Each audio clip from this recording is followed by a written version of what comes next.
Yakuza, the game equivalent of a crime drama telenovela. One of the series' most defining characteristics since its debut is the combat. Its meter system called Heat and its highly choreographed specials called Heat Actions raise the roof, like dozenz. And its more demanding mechanics like dodge cancelling or reversals raise the skill ceiling. One of the best decisions the team made halfway through the series' lifespan is to focus on distinct fighting styles. Fighting styles started as different weapons you could equip as a single character, then evolved into separate characters having completely different playstyles, defined by very specific and useful abilities. Smooth and cheeky bastard Akiyama moves fast as lightning and fluidly dodges in between enemy attacks, looking for that punish. While Saejima, the convict who spent most of his life behind bars, will just grab you and split you in half. This brilliantly was made into each character having multiple fighting styles, each showing a different side of the character. The most well-known example of this is the only prequel in the series, Yakuza 0. The series protagonist Kazuma Kiryu used a mix of MMA, Kyokushin karate,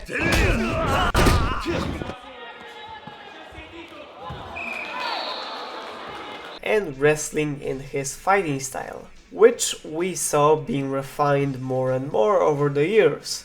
Zero shows us 20-year-old Kazuma and his three fighting styles. Brawler, punk fighting style focusing on Kiryu's passion and recklessness. Rush, a kickboxing style showing us Kiryu's composure and demanding technique. And Beast, in Japanese called Destroyer, showing off Kiryu's pure frustration and anger. This serves a narrative purpose while also adding in that gameplay variety. Unsurprisingly, these styles are talked about by the fans across the entire series. You got your style rankings, style tier lists, style reviews. Unlike fighting game tier lists, opinions vary quite a lot. Take a look at these two videos. In the first one, this boxer style is placed near the rock bottom. But in the second one, it's at the very top.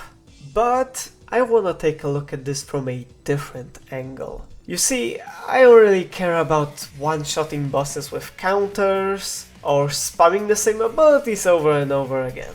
Ever since my introduction to Tekken as a kid, I was always attracted to characters like Mishima's. Looks fairly simplistic at a moment's glance, not exactly doing any flips or crazy grabs. Their sauce is hidden underneath an entire world of difficult execution, greatly rewarded after hours of practice. Paul Phoenix has a very simple launcher input, where Kazuya's will make you question your sanity. However, Kazuya's is faster and got a lot more range thanks to this little dash. It also can be chained infinitely. So, in this video, I'll be going over a number of Yakuza fighting styles deemed difficult to play by the community for various reasons. All to find the Mishima of Yakuza, you know what I mean? But before I do that, I think we need to create a baseline of what makes a Yakuza fighting style sick, in my opinion of course.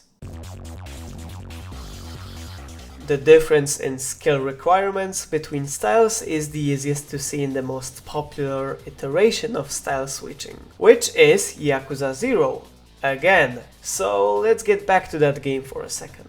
Brawler style is all about putting 100% into every punch, and you can both see and feel that. Combo strings are simple, the first one is a soft knockdown, the second launches, and the third one is a hard knockdown. All of these are really effective with some good ass range, but Brawler doesn't have access to any cancels, meaning all of these require a lot of commitment. You can't just back out of it. You need to think fast about what you wanna get out of every interaction. It's almost always useful, but because of the lack of cancels, the skill ceiling is also not that high. It's mostly about decision making. Rush, as I said previously, focuses on Kiryu's technical ability. Therefore, it also requires more of the technical ability from the player. This is the one with a higher skill ceiling. Its combo strings don't look all that impressive initially. You can open up enemies with a parry or smart positioning, but what exactly do you do next? What makes this style so great is its unique abilities. Its evasiveness is really good thanks to both regular dodges and weaves. These abilities are not only defensive, but also offensive. You can use this to cancel out of almost any of your moves to do some cool ass shit. These punches don't exactly have that oomph to them, you know what I mean? That's why you get a charged roundhouse kick. What's unfortunate is that you gotta figure out all of these things yourself. Yakuza games are kind of bad at teaching the player how to play the goddamn game. There are trainers that are supposed to teach you stuff, but you only get new moves from them, not actual knowledge how the game works. Sometimes the series does teach you stuff in a smart way, like the first enemy you fight with Rush. Rush is a style that doesn't have great knockdown options. And the first enemy is entirely immune to all knockdown options. This forces the player to constantly keep their evasion up. But how do you actually defeat him? Are you supposed to just punch him over and over and oh! Your punches can inflict stun on enemies when hitting them repeatedly. How nice! This unfortunately is one of the few examples of tutorials being done well. It's usually this button does that, this one does that. It's not hard to see why people might not get into it, especially when it comes to a more demanding fighting style. On the other hand, it's really easy to see why people like Beast. Most of your moves are unstoppable by enemies. Your grabs feel really good to land, and there are a ton of extra abilities you can get. But the thing is, this shit gets old real quickly. No matter in what situation you might find yourself in, your best bet with Beast is always to get close to the nearest item and mash light attack. That's it. Yeah, there are parries and grab loops, but why bother with them when you can just light? It will always do the job, but in the most boring way imaginable. So, now that we went over these three fighting styles, each very distinct from each other, now I can run you down with the list of what I think makes a fighting style sick, Mishima-like. 1. Unassuming basics. Your 3 light attacks in a row shouldn't be able to erase from existence every enemy in the nearest vicinity. You gotta work harder for that. 2. Good movement / defensive tech. Pretty explanatory. Good movement is always fun, and if we are looking for the best fighting style, it has to meet this standard. A number of parries and counters is also welcomed. 3. Difficult execution. As I said, this style has to require some practice from you.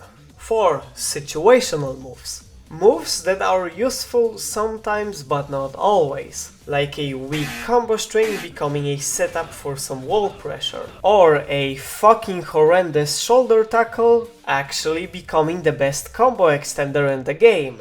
5. Limited cheese. There can't be any unreasonably strong moves. Low risk, high reward options. If it requires any kind of practice to do consistently, I'm fine with that. If it's just pressing one button over and over again, I'm not fine with that. 6. Rewards you for playing well. Risk-reward balance is one thing, but it's also stuff like specific meter gain, buffs for maintaining meter, or temporary buffs you get for landing a specific action. 7. Last but not least, music's gotta be on point. Simple as that. However, on point doesn't just mean good. A lot of style themes in the series only get good a full minute in. Even though the fights themselves can take seconds to finish, each style theme has to hook you in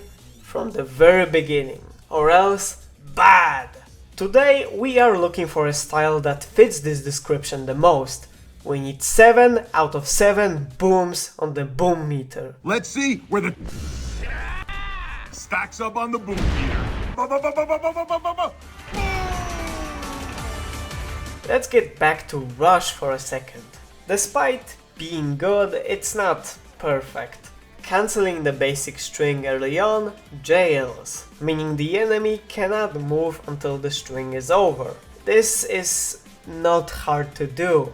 Its attacks also lack any weight. Yeah, cool roundhouse kick and all, but your punches don't feel all that great, especially compared to other styles.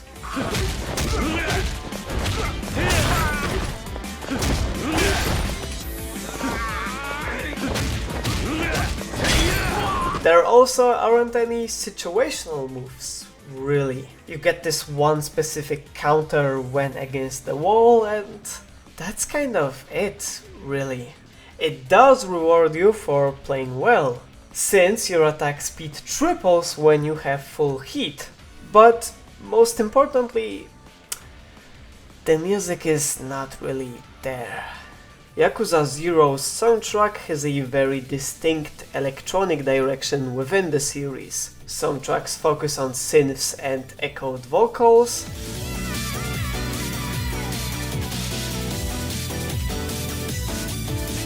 while other tracks focus on heavy drums, bass, and some good-ass riffs.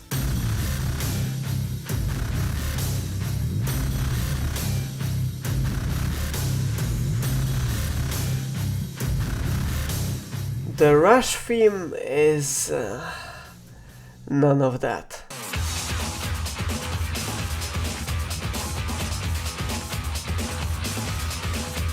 It doesn't leave any impact on the player. Here's the final rating for Rush. It's not great, but it is a good start.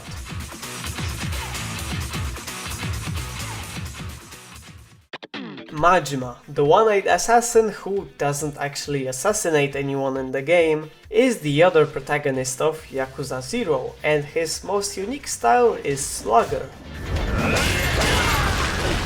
It's based entirely on using a baseball bat in creative ways you wouldn't expect, taking clear inspirations from many different martial arts.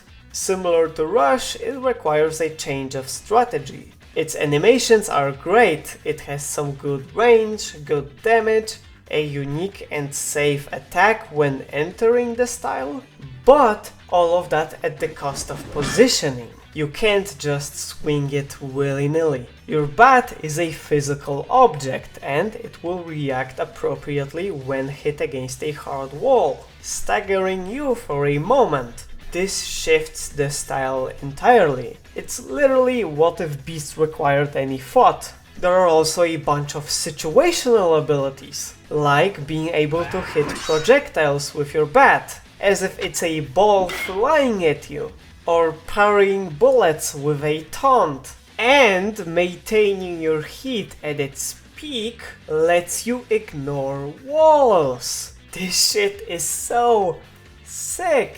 Except I lied to you. The second combo string is actually entirely immune to walls. It also jails the enemy after the first hit. I'm starting to see a pattern here. The player can also prolong this string for way too fucking long.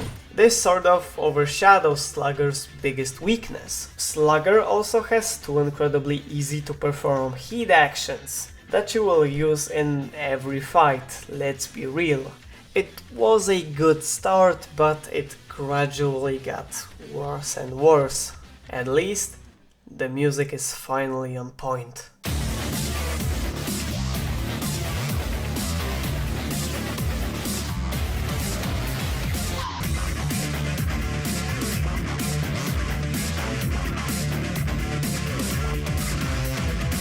powerful intro with some hot ass riffs. Here's the final rating for Slugger.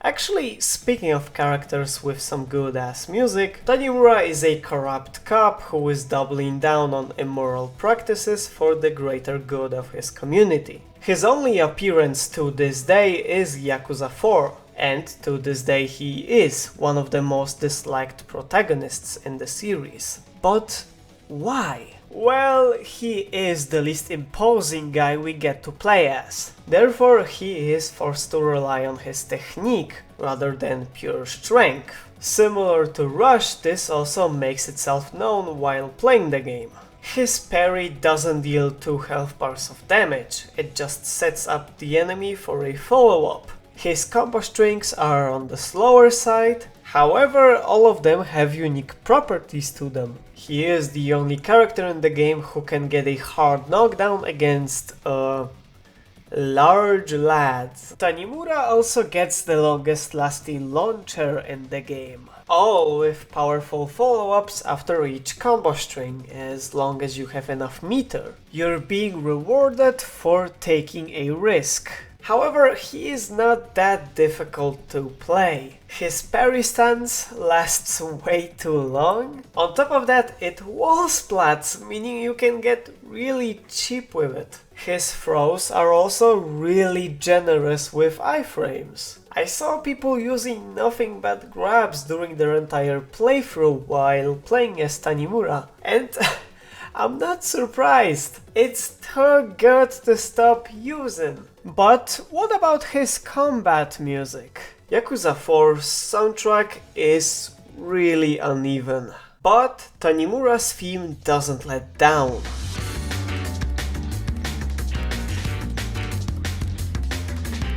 It hooks you in from the very beginning, and the solos later on are just insane!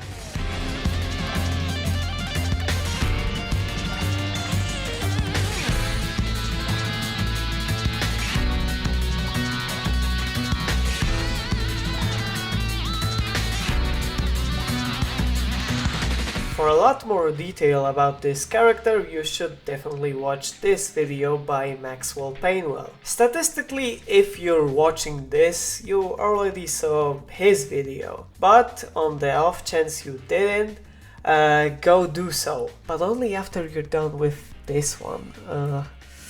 I need the watch time, you know what I mean? This one was pretty close. So, how about another RGG protagonist who works with the cops? Yagami is an ex-lawyer turned detective who from his youngest years was interested in martial arts. Also, in true protagonist fashion, his family is dead.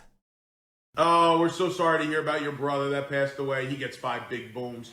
Boom! In his debut game, Judgment, or Judge Eyes if you're one of the cool ones, he wields 2 fighting styles, Tiger and Crane. Crane focuses on range with both its normal moves and heat actions, or X actions this time, I guess. This style wouldn't come to your mind initially, as it does the job, it's competent, it's not really disliked. There are a number of situational moves that it has. Although it only gets one kind of a parry, there is also wall running that you can follow up with powerful kicks, grabs and X actions. These grabs actually beat all attacks, which is pretty unique, even the special attacks that bosses have. You can also leap over enemies for its unique follow-ups. But let me ask you this. How much did you actually use it compared to its competitor?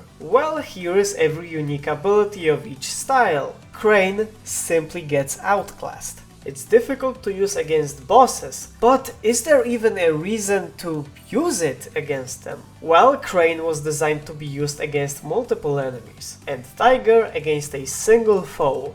But this divide stops being meaningful when you realize you can just divide enemies and destroy them one by one with Tiger. Nothing stops you from doing so. Even the first implementation of style switching didn't have this issue. I'm talking about Ishin. Yeah, you had single target styles like Brawler or Sword, and wide multi-target styles like Wild Style, but both Brawler and Sword had many multi-target abilities, and Wild Style allowed for single target action thanks to its dodge cancelling. In Judgment they had a similar idea with its quickstep cancel, except they gave this to Tiger, not Crane! Because of this, Crane doesn't even get any difficulty to master, really. This guaranteed turnaround Flux Fisher after a guard break takes a little bit of practice to do consistently, but that's Tiger.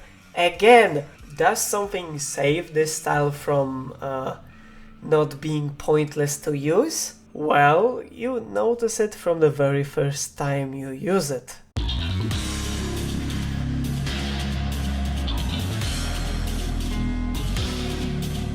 Crane style gets the single best battle theme in all of action games, bar none.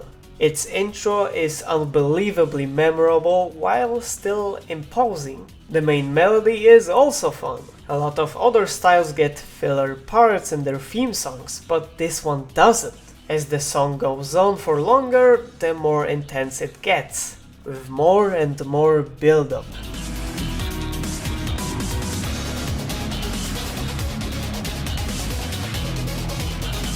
And then it hits you with one of these?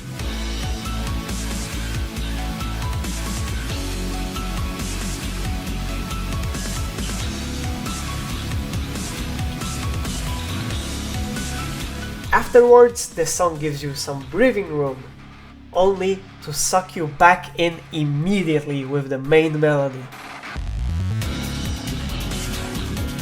Anything else that's good about Crane? I guess you can't get really cheap with it, so one more point on the list, I guess. Crane conceptually is really cool. However, it fails at very basic things. It just has stuff missing simply from it. So where do we go from here? Personally, when Lost Judgment was announced with that stupid ass box art, I expected it to move things around, especially since a new fighting style was also announced, Snake, focusing on the player defense with that grappling sauce. What if Tanimura was even better? With all honesty, this was my most anticipated video game release ever. My ass couldn't stop thinking about it for a whole week before it dropped. Did it meet my expectations gameplay-wise?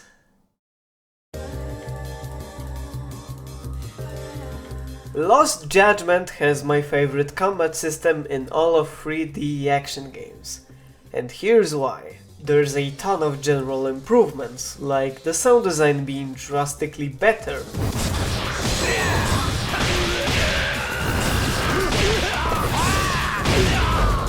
Enemies are smarter and deadlier than ever. Like they can throw some dirt into your eyes on wake up. If you're paying attention, it's easy to avoid. They are also more amusing than ever. Enemies bounce off of walls again, just like in the PS3 games, which was absent in Judgment. Each boss has a unique unblockable move, just like Judgment. Except your main strategy this time is not running away. This time you can parry all of these, risking insane damage dealt to you, usually life-ending, for a powerful counterattack. The timing on these is not that hard to land, but the adrenaline rush never wears off. However, none of this is as impressive as what they did with styles. Crane, the laughingstock of Judgment, became the GOAT. Evasion was significantly upgraded, as well as the attack speed. Went from having 2 launchers to having 7!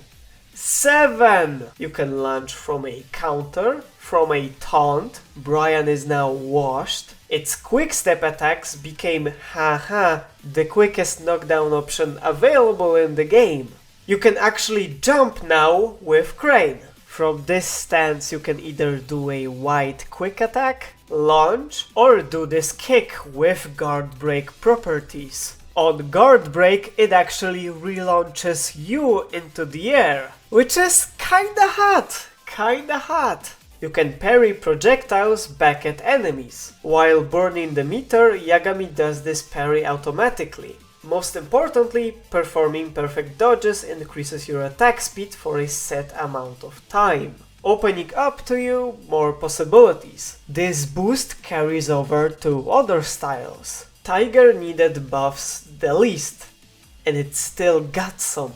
You can now perform perfect blocks that force the enemy to bounce off of you. You can also dodge out of a block. Cool. Landing its charge attacks makes the player temporarily do more damage. Okay. But what about the new style on the block? Snake had a lot of expectations to live up to.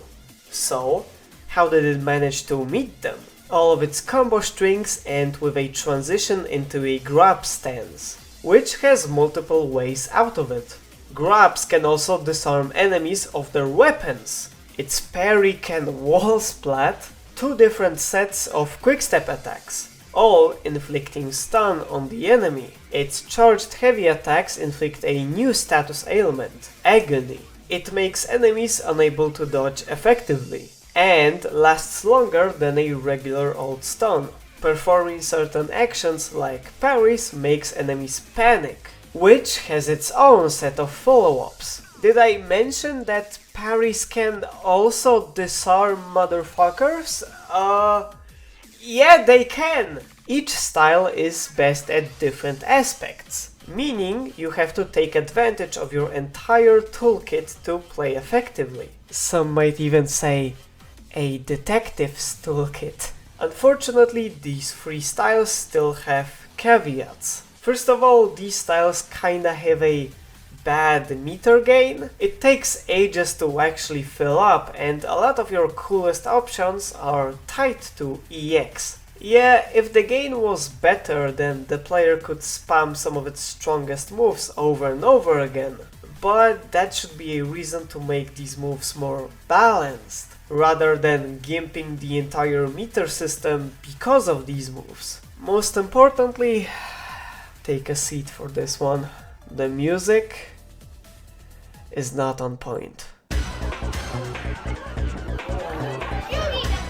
As I said in the beginning, on point doesn't mean just good. It also has to work well with the actual game. And trust me, the soundtrack on its own is fucking fantastic. However, these tracks are implemented really poorly. Ishin was the first game to implement style switching, and it was also the first game to have proper dynamic music. Here's an example.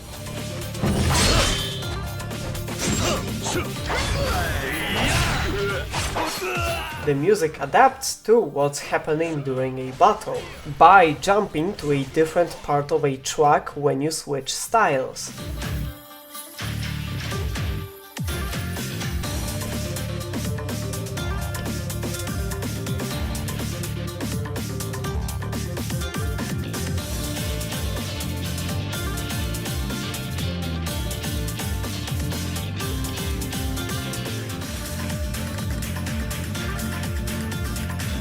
This was insanely cool in an unobtrusive way.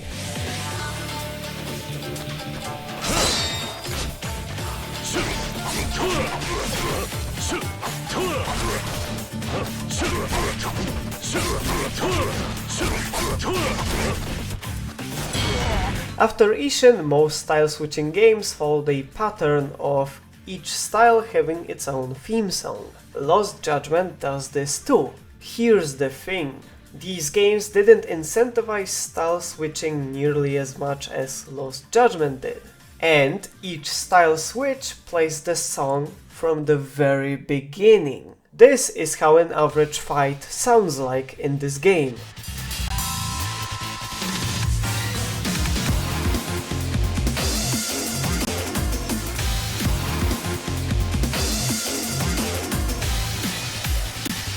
this gets grading really quickly. Not after 100 hours. I was already sick of this 4 chapters into the fucking game. And I like these songs. Ferocious Red is really good.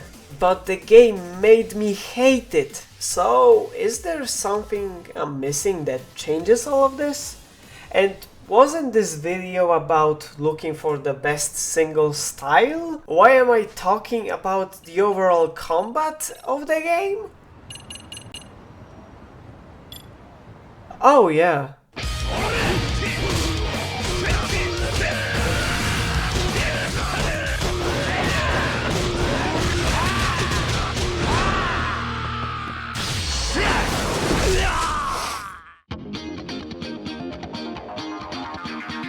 Boxer style is the 4th fighting style in Lost Judgment, and the only one that's only accessible via the side content. Yeah, you get to use it as soon as you unlock Snake in Chapter 1, however you can't upgrade it through a regular skill tree. Unlike other fighting styles, Yagami hasn't been practicing boxing off screen. You have to attend boxing classes to upgrade it. What a cool idea!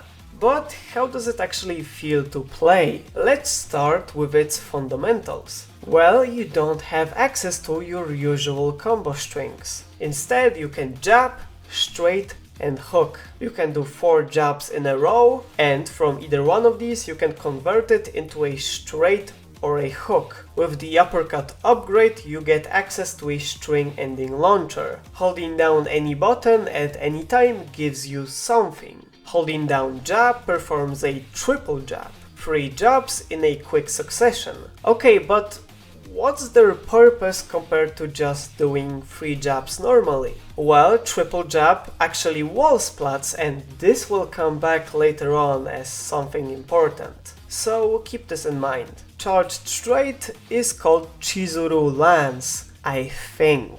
From my understanding, this is the only unblockable move in the entire game that's not a grab. The only one! Its range is also pretty good. Enemies, however, don't know that it's an unblockable, so you will catch them off guard with one of these a lot. Holding down the button for hooks or uppercuts simply charges them for extra damage, without changing their properties. What's also worth mentioning is that Boxer style has barely any effective lows. Whenever I mention any lows, make sure to write them down. Don't worry, there's not a lot of them. A boxer is only as good as his footwork. So let's move on to the style's movement. You can leap over enemies the same as other styles. You can also wall jump. Your running attacks look almost identical. Besides the slide, one of your few good lows. You can usually go for it after a stronger knockdown.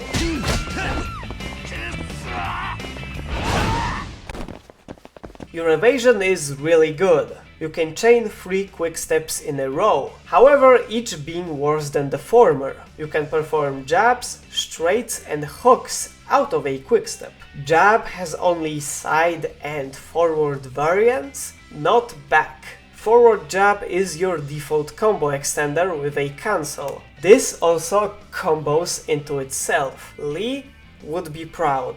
Straight is almost identical to jab, except slower but with more stagger to it. With the submarine straight upgrade, the back variant is available, unlike jab. It actually knocks down and has some good ass range to it. Hook by default only has side variants. These are weak and only stagger, so what's their use?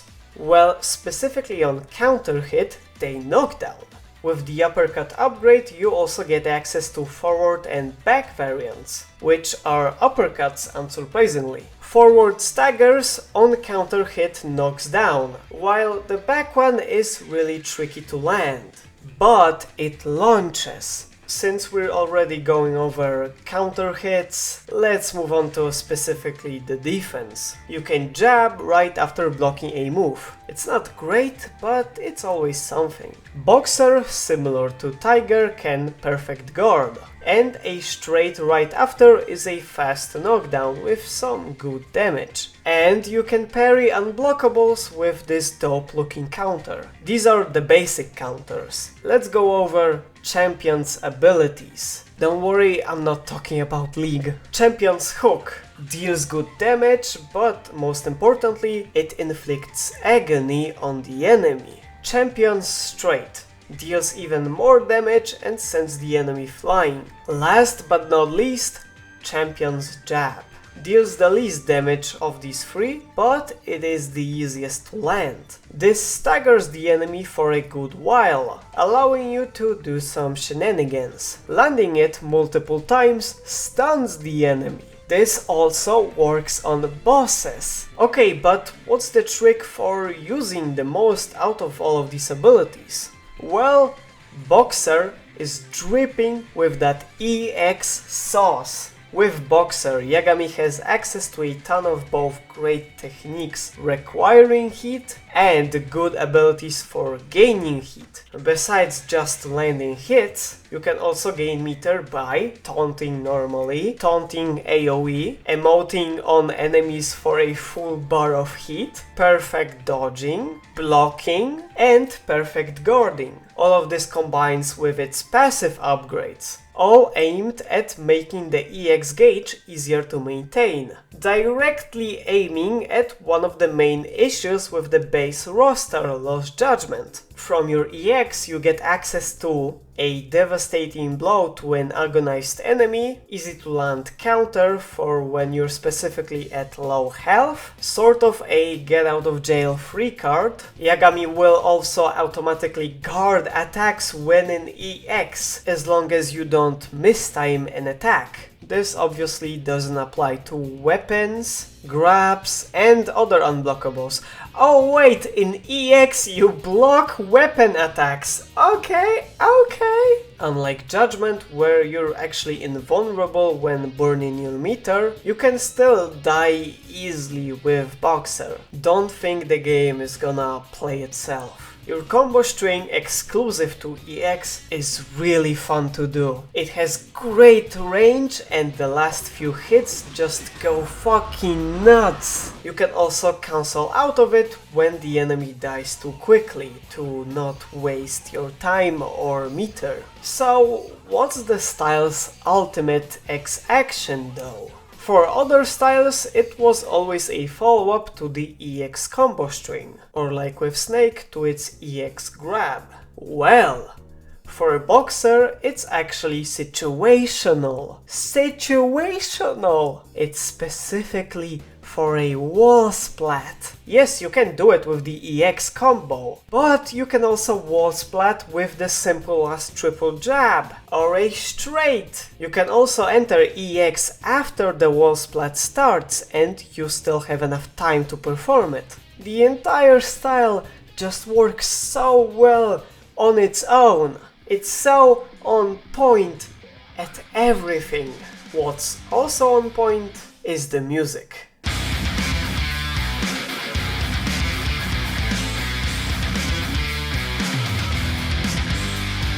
The intro is good, the track itself ramps up as it goes on. Sonically, it's distinct from other style themes.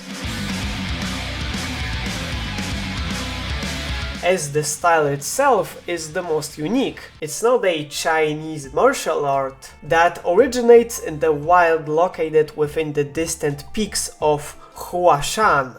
No, it's boxing. The guitar solo doesn't overstay its welcome either. So, is there a hidden issue with Boxer? So far, it looks like it's perfect. Well, there is one inarguable issue.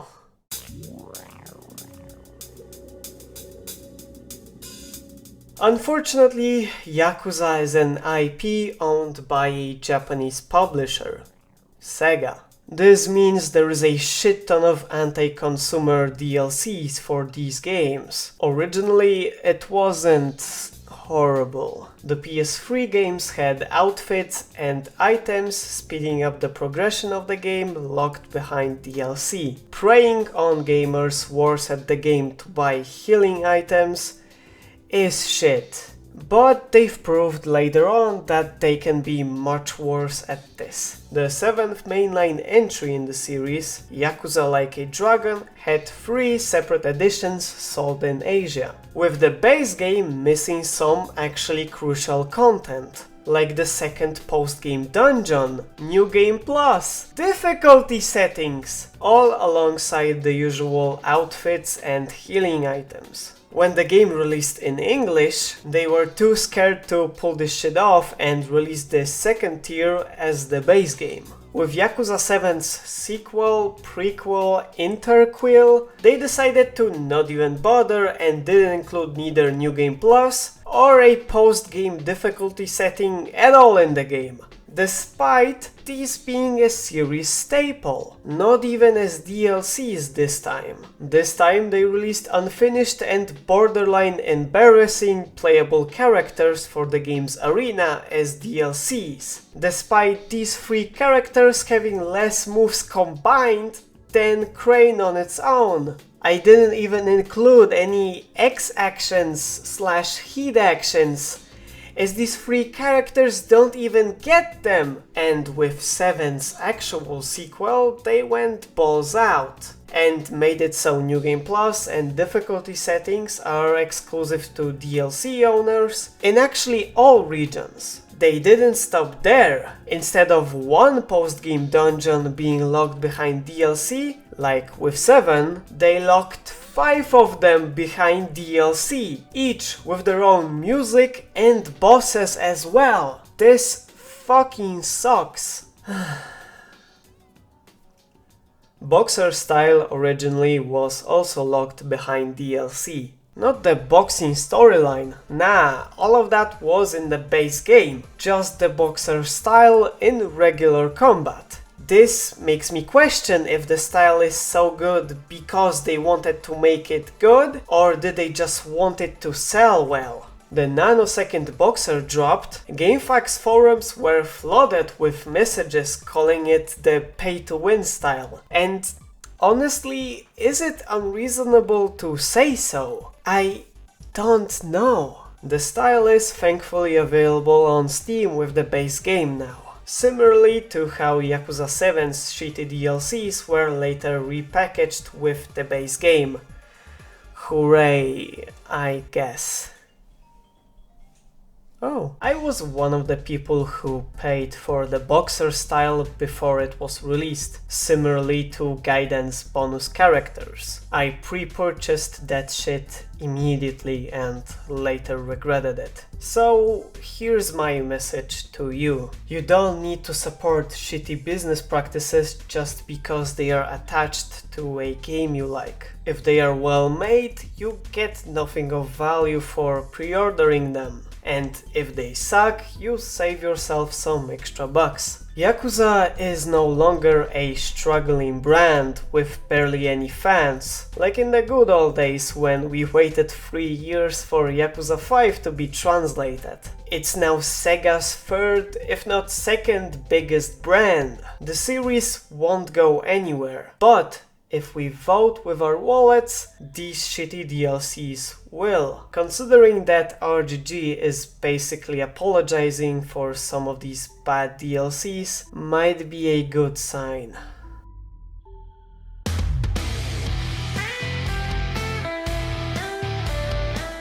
I want you to leave this video with 2 things in mind. 1. Please rethink the extent of your support of RGG. Especially now. 2. Go out of your way to try something new in action games. Maybe it's a gimmick weapon like Lucifer in Devil May Cry 4. What does this even do?